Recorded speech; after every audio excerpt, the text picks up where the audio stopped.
So you can see this is called Sandy Beach, and these would be along the hotels here. And the waters come straight up to the retaining wall. It's actually bypassed it. You can see the debris. This is the ground.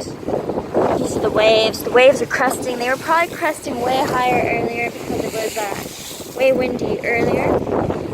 I don't want to get you too close because your new phone.